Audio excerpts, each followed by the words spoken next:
1장 9절 말씀입니다.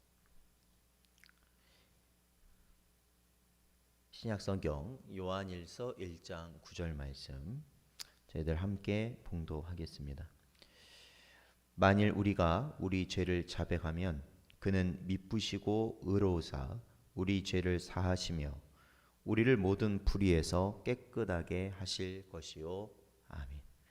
기도하겠습니다. 하나님 감사합니다. 오늘 저희들을 부르시고 주 앞에 나올 수 있게 하시고 주의 말씀 들을 수 있게 하시니 감사합니다. 언제나 주님의 음성 가운데 귀 기울일 수 있는 저희 심령들 되게 하시고 참된 믿음 가운데 하나님이 원하시는 복된 삶을 살아갈 수 있도록 언제나 인도하여 주시옵소서. 간절히 바라오며 예수님의 이름으로 기도하옵나이다. 아멘.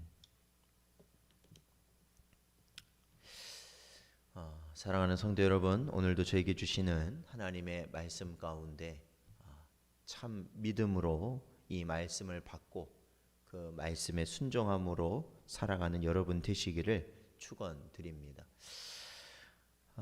예수님의 길을 예비하였던 세례 요한의 사역, 그 사역에 시작하는 그 시점의 메시지는 바로 회개하라 천국이 가까이 왔느니라 였습니다. 이 회개는 죄인에게, 모든 죄인에게 긴급한 요청입니다. 만약에 이 요청이 거부된다면 결코 하늘나라에 들어갈 수 없다라는 것이 성경의 가르침입니다. 즉 회개는 구원을 위해 선행되어야 할 필요 조건이 되는 것이죠. 성경에서 회개란 마음이 변화를 나타내는 것입니다. 그러니까 마음이 변화되는 것입니다. 이러한 마음의 변화는 우리가 일시적으로, 그러니까 우리가 수없이 생각이 변하지 않습니까? 우리가 매 순간순간마다 이 생각이 변하는 그러한 변화를 의미하는 것이 아닙니다. 한 사람의 인생이 대전환을 일으키는 것이죠. 완전히 그 삶의 방향이 바뀌어지는 것이죠. 그래서 죄에서 돌이켜서 그리스도를 향하여 나가는 그러한 것이 바로 회개입니다. 회개가 거듭남의 근거가 반드시 되는 것은 아니다라는 것을 우리는 또한 기억해야 됩니다. 물론 이 회개라는 것이 우리가 거듭날 때 함께 일어나는 것은 사실입니다. 그러나 우리가 거듭난 이후에도 어떻습니까? 회개라는 것은 지속적으로 이루어지는 것이기 때문에 그렇죠. 그래서 우리가 보통 이 거듭날 때 하는 회개, 이 단회적으로 그때 거듭날 때 하는 회개는 바로 뭐 회심이라고 하고, 또한 그 이후에 거듭난 이후에 이제 반복적으로 하는 것들을 회개라고 하는 그러한 이 구분점이 있지만 큰 의미에서는 둘 다 회개거든요. 그래서 우리가 반드시 꼭 거듭남의 증거로서 회개가 근거가 되는 것은 아니다. 왜냐하면 계속해서 우리는 회개하는 삶을 거듭난 이후에도 살아가야 하기 때문에 그렇습니다. 계속 죄를 지으면서 우리는 성령에 의해 양심의 찔림을 받고 계속해서 우리는 회개를 하게 됩니다. 그래서 이 회개를 두 가지로 구별할 수 있습니다. 먼저는 거짓되거나 위선적인 회개입니다. 이는 처벌에 대한 두려움으로 아니면 받을 복을 잃어버렸기 때문에 슬퍼하는 것입니다. 그러니까 어떻게 하면 당장의 위기를 모면하기 위해서 눈물을 흘리고 그것을 어떻게 해서든지 모면하기 위한 수단으로서 하는 것, 그것은 참된 회개가 될 수 없다라는 겁니다.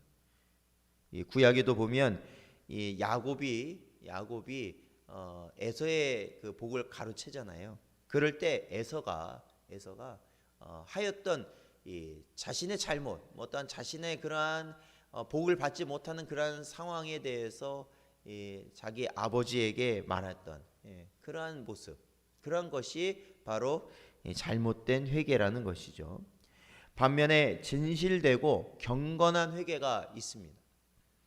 이는 하나님을 대적한 것에 대하여 깊이 슬퍼하는 회개이죠.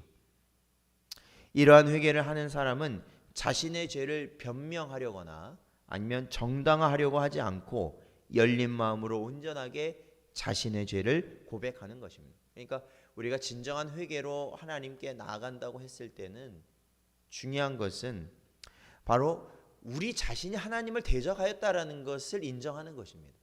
우리 자신이 하나님을 대적하였다. 모든 것에 있어서 내 자신이 이 죄로 물든 육신의 정욕과 안목의 정욕과 이생의 자랑에 휘둘리는 이 자신이, 우리 자신이 하나님을 대적하였다라는 것을 인정해야 되는 것이죠.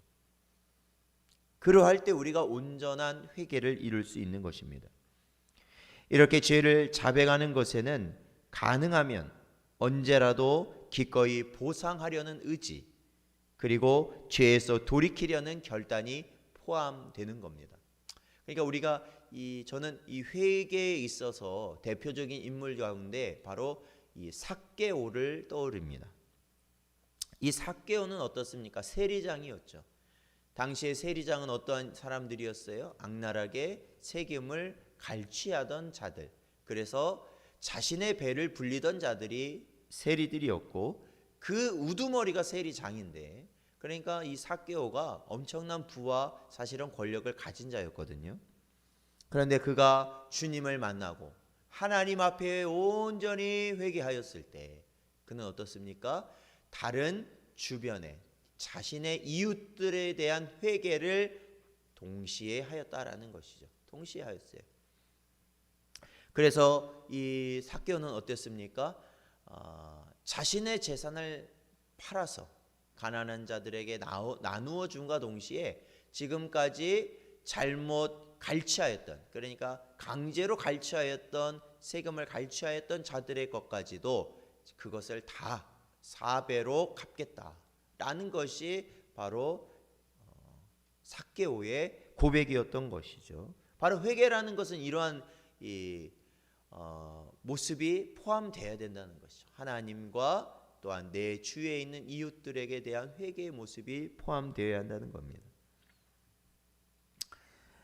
시편 51편 10절 말씀 보면 하나님이여 내 속에 정한 마음을 창조하시고 내 안에 정직한 영을 새롭게 하소서라는 것이죠. 정직한 영. 우리 안에 정직한 영이 새롭게 된다. 우리 안에 정직이라는 참된 정직이 우리 안에 세워진다면 우리는 하나님을 대적한 자가 아니라고 말할 수 없어요. 우리 스스로가. 그렇잖아요. 17절을 보면 하나님께서 구하시는 제사는 상한 심령이라. 하나님이여 상하고 통회하는 마음을 주께서 멸하시지 아니하시리이다 라는 것이죠.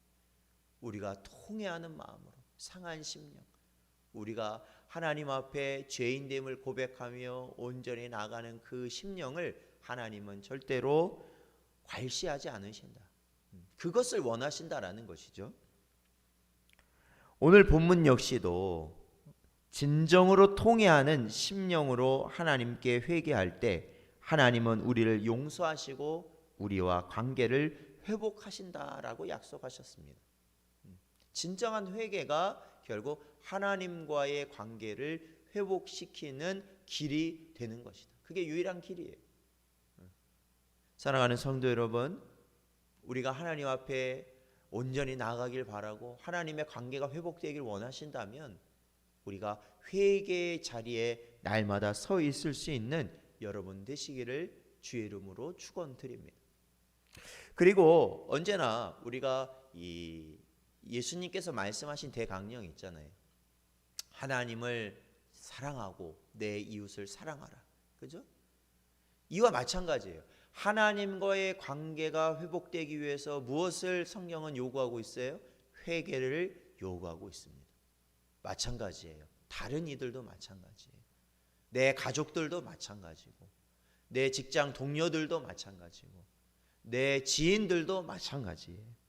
그들과의 관계가 틀어져 있다면 그것은 바로 내가, 그렇죠? 우리 자신이 그들과의 관계를 회복해야 되는 것인데, 그것은 어디에서부터 시작하느냐? 진정한 회개 가운데서 시작하는 것이에요. 그들에게도 역시 용서를 구하는 것이에요. 용서를 구하고 내 잘못을 인정하고 인정하고 다시는 그 길로 가지 않도록 하는 것입니다. 그것이 바로 하나님과의 관계, 그리고 우리 주위의 이웃과의 관계가 회복되는 길이라는 것입니다. 사랑하는 성도 여러분, 그러기에 우리가 하나님과 또한 우리의 이웃들과의 온전한 관계가 회복되기를 간절히 원하신다면 진정한 회개의 길을 가실 수 있는 여러분 되시길 바랍니다. 오늘도 이러한 은혜 가운데 살아가는 여러분 되시기를 주의 이름으로 축원드립니다.